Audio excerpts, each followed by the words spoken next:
I'm going to do some great things for God if I get to live on in the flesh, if I keep living. But then he says, well, yet which I shall choose, I cannot tell. Would I go and do more labor for God or be with Jesus? Tough choice. That's how active and alive his hope is. That he seemingly can look at the two. The word hard pressed, it's the same used in Luke chapter 8 when Jesus would have crowds press in on him. And he's saying, man, it's like I've got these two big ideas pressing in on me. I would love to be with you. And in the same way, I want to see my daughters graduate, get married, have kids. I would love that. I want to grow older with my wife and one day move to Cancun. I want all that. But do you think that being on streets of gold isn't something else I would love for eternity? He says, that's sweet to me. And later on, he says, one is far better. No more death, no more dying. This is how Paul's philosophy is. Now, I want to land this. Some of you may be on the brink of death. Most of us probably aren't. But we all are on the brink of deep fear about the worst case scenario. And I love how Paul does something powerful. He has an ambition for greatness, but he does not have the anxiety of failure. Listen to what I just said. He has an ambition for greatness, but he is not anxious about failure. And we generally are one or the other. We just, God, I'm going to do great things for God, and no, that ain't going to happen. It could happen. And you try to live with blinders about the worst case scenario. No, don't talk negative. Well, let's talk realistically. It might not work out. Do you see what he does here? He's able to stare bad in the face.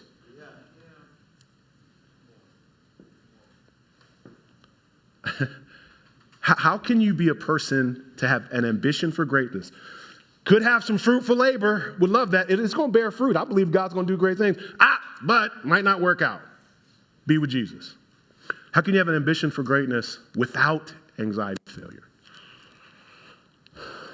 And in closing, I want us to think about Acts 20:24. In Acts 20:24, Paul, my point is that Paul talked like this all the time.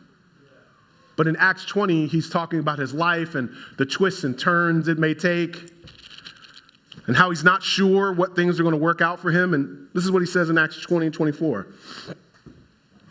I do not account my life of any value nor as precious to myself, if only I may finish my course and the ministry that I received from the Lord Jesus, to testify to the gospel of the grace of God. Well, now, Paul,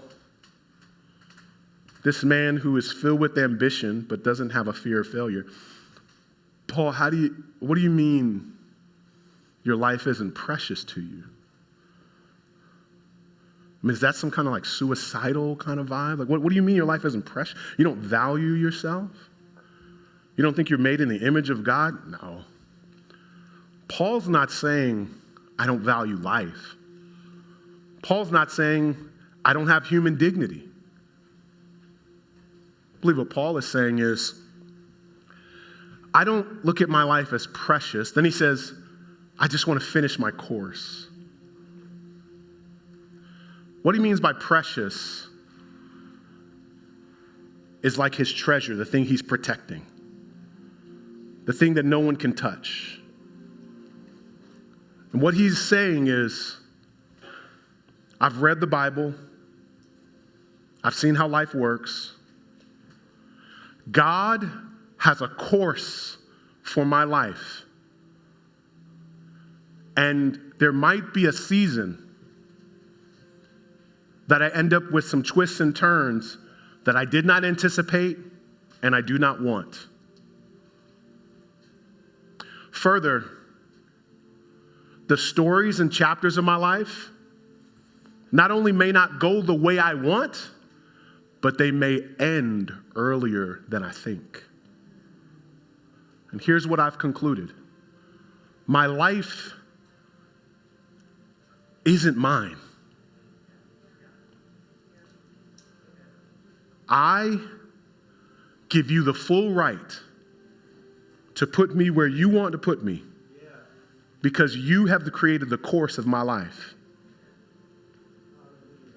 And some of us have a course that is much different than your cousin's course, your family member's course, or your coworker's course. And things have worked out differently for you. And here's what Paul fundamentally believed: that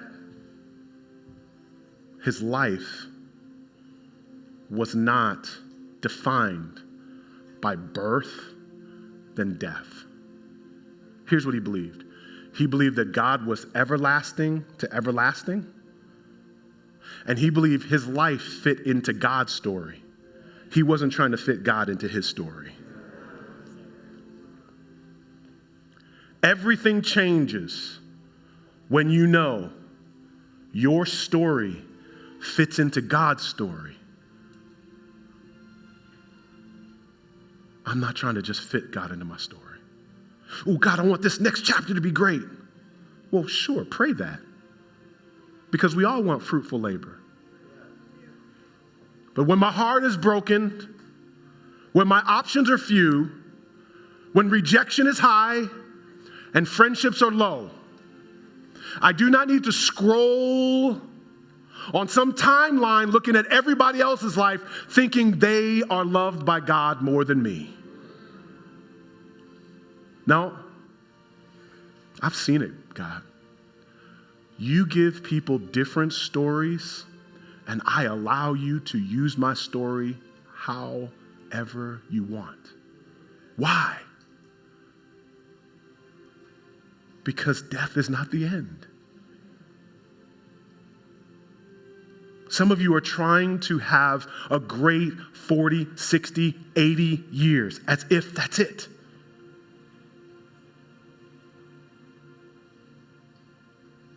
And it could be that your life doesn't work out how you thought. And you can live more open and free when you know life is not over. It continues. I've told this story before, so if you've heard it before, act like you haven't heard it. I am not a Marvel guy, as the Marvel people are, that denomination. I'm not into it, or I wasn't into it. And so I hadn't watched Iron Man and all the other things.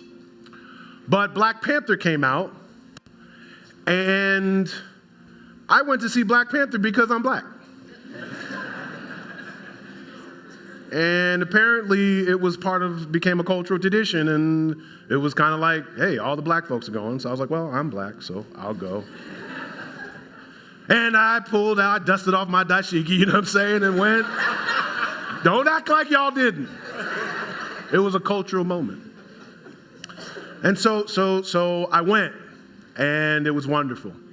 And we're up in there, and I don't know what vibranium is, so I sat next to this one girl. I'm like, what are they talking about? Well, vibranium, and they're giving me all the background and all the chapters and verses of the idolatry. No, I'm kidding, of all that, right? So that, they're giving me all the details, right? And it was great. I loved it. I was like, this was great. I should watch more of this. Wakanda forever, right? Right? It was great. And so the movie ends. And saints, I did what I've been doing for 48 years of my life. The movie ended, the credits came up, and I stood up.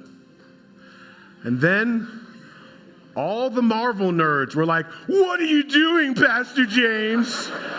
What are you doing? I'm like, I'm leaving, you bunch of weirdos. The movie's over. They're like, what are you talking about? Sit down, sit down. I was like, I'm not sitting down. I'm like, I'm not sitting down, I'm leaving. They're like, you got to sit down. I was like, y'all are in a cult.